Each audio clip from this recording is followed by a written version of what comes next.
नमस्कार। एक बात बताइए, क्या कभी ऐसा महसूस हुआ है कि कुछ आदतें जो हमें बहुत अच्छी और फायदेमंद लगती हैं, असल में वो ही हमारे सीखने की ताकत को धीरे धीरे खत्म कर रही हैं? देखिए, हमेशा ज्यादा मेहनत करने से ही बेहतर रिजल्ट नहीं मिलता।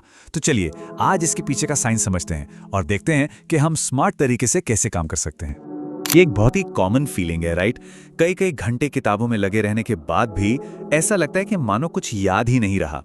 तो सवाल ये है कि क्या ये सिर्फ मेहनत की कमी है या फिर कुछ और है जिसे हम पूरी तरह से नजरअंदाज कर रहे हैं? तो असली विलन ज्यादा मेहनत करना नहीं है। असली मुद्दा है उन आदतों को पहचानना और बदलना जो हमारे सारे एफर्ट्स पर पानी फेर रही हैं। ये हमारी रोज की रूटीन में छिपी वो छोटी छोटी गलतियां हैं जिनका असर बहुत बड़ा होता है। ठीक है, तो चलिए शुरू करते हैं। सबसे पहले बात करते हैं हमारी दो सबसे कीमती चीजों की, हमारा समय और हमारी नींद, और देखते हैं कि हम कितनी आसानी से इन्हें गलत तरीके से मैनेज कर लेते हैं। तो हमारी सबसे पहली हानिकारक आदत है एग्जाम से ठीक पहले पूरी पूरी रात जागकर रट्टा मारना। हम सब ने कभी ना कभी तो ये किया ही है। ये उस वक्त बहुत प्रोडक्टिव लगता है, लेकिन असल में ये हमारे दिमाग के लिए एक ओवरडोज जैसा है। देखिए, जब हम अपनी नींद को कुर्बान करते हैं तो हमारा दिमाग जानकारी को सही से प्रोसेस और स्टोर ही नहीं कर पाता। इससे एंग्जाइटी बढ़ती है और याददाश्त कमजोर होती है। इसका सबसे अच्छा इलाज है स्पेस्ड रेपिटेशन, मतलब पढ़ाई को छोटे छोटे हिस्सों में बांटकर पढ़ना और एक फिक्स टाइम पर सोना, क्योंकि अच्छी नींद ही हमारे दिमाग का असली फ्यूल है। समय और नींद के बाद अब जरा उन आदतों पर आते हैं जो पढ़ाई के दौरान हमारी एनर्जी और फोकस को धीरे धीरे चूस लेती हैं। दूसरी आदत है कैफीन पर हद से ज्यादा डिपेंडेंट हो जाना। हाँ, थोड़ी सी कॉफी फोकस बढ़ाने में मदद करती है, लेकिन जब हम कप पर कप पीते जाते हैं तो ये हमारे स्ट्रेस हार्मोन कॉर्टिसोल को बढ़ा देती है और बस यहीं से खतरनाक साइकिल शुरू हो जाता है। कॉर्टिसोल बढ़ने से दिल की धड़कन तेज होती है, नींद डिस्टर्ब होती है और आखिरकार हम बुरी तरह बर्नआउट महसूस करते हैं। इसका सीधा साधा समाधान है कैफीन को लिमिट करें। दिन में 1 या 2 कप काफी हैं और एनर्जी के लिए पानी या एक छोटी सी वॉक जैसे नेचुरल तरीके अपनाएं।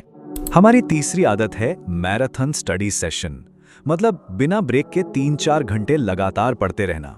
इससे हमारी वर्किंग मेमोरी पर इतना ज्यादा लोड पड़ता है कि दिमाग सचमुच में हैंग हो जाता है और फिर पढ़ी हुई कोई भी चीज याद नहीं रहती। लेकिन इसका एक बहुत ही जबरदस्त सॉल्यूशन है, पोमोडोरो टेक्निक। 25 मिनट एकदम फोकस के साथ पढ़ाई और फिर 5 मिनट का छोटा सा ब्रेक। ऐसे 3 बार करने के बाद एक 15 से 30 मिनट का लंबा ब्रेक। ये छोटे छोटे ब्रेक ही दिमाग को सीखी हुई बातों को पक्का करने और रिचार्ज होने का मौका देते हैं। चौथी आदत है फिजिकल मूवमेंट से बचना। घंटों तक एक ही जगह कुर्सी से चिपके रहने से सिर्फ शरीर ही नहीं, हमारा दिमाग भी सुस्त पड़ जाता है। ऐसा इसलिए क्योंकि डोपामाइन का लेवल गिर जाता है, जो हमारे मोटिवेशन और मूड को कंट्रोल करता है। सुस्त दिमाग मतलब कोई नया आइडिया नहीं, कोई फोकस नहीं। लेकिन इसका उपाय इतना सिंपल है कि यकीन करना मुश्किल है। हर घंटे में बस 5-10 मिनट की कोई भी छोटी मोटी एक्टिविटी, थोड़ी देर टहलना या कुछ हल्के योगा मूव्स भी फोकस के लिए प्रीमियम फ्यूल का काम करते हैं। 5वीं आदत है डिजिटल मल्टीटास्किंग। और ये जो आंकड़ा आप स्क्रीन पर देख रहे हैं, ये सच में चौंकाने वाला है। जब हम पढ़ाई के बीच बीच में फोन पर नोटिफिकेशन चेक करते हैं तो हम अपनी सीखने की कैपेसिटी को सीधे सीधे आधा कर देते हैं। हर 30 सेकंड में दिमाग का ध्यान भटकाने से स्ट्रेस बढ़ता है और सीखने की पूरी प्रोसेस बर्बाद हो जाती है। तो इसका हल क्या है? Single tasking. अपने फोन को दूर रखें और एक बार में सिर्फ एक काम पर फोकस करें। हो सकता है शुरू में ये थोड़ा बोरिंग लगे, लेकिन लंबे समय में ये फोकस के लिए एक सुपर पावर बन जाता है। अच्छा, अब तक हमने टाइम और एनर्जी की बात की। अब उन साइकोलॉजिकल आदतों पर आते हैं जो हमारे सीखने के रास्ते में रोड़ा बनती हैं। मतलब ये सब कुछ हमारे माइंडसेट का खेल है।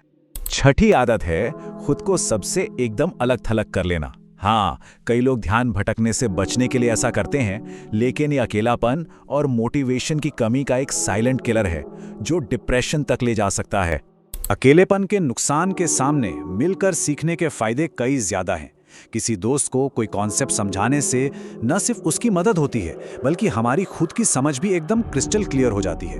और स्टडी ग्रुप में शामिल होने से स्ट्रेस भी कम होता है।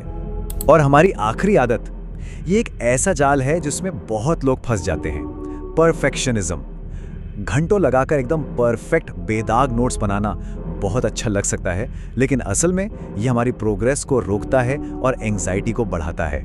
ये जो बात कही गई है, ये पूरी कहानी का सार है।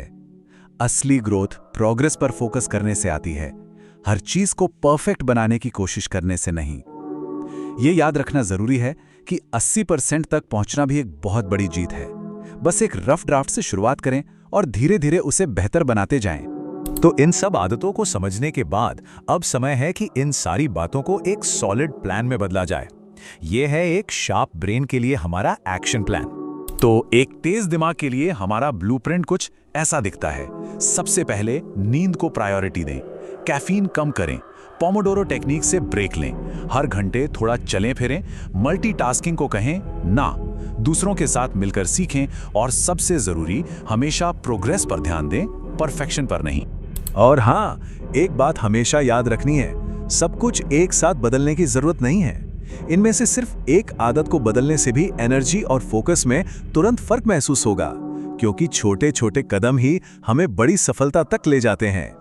तो आज एक पल रुक कर सोचिए, इन सब आदतों में से वो कौन सी एक छोटी सी आदत है जिसे बदलकर सबसे बड़ा और पॉजिटिव बदलाव लाया जा सकता है। इसका जवाब सीखने के तरीके को हमेशा के लिए बदल सकता है।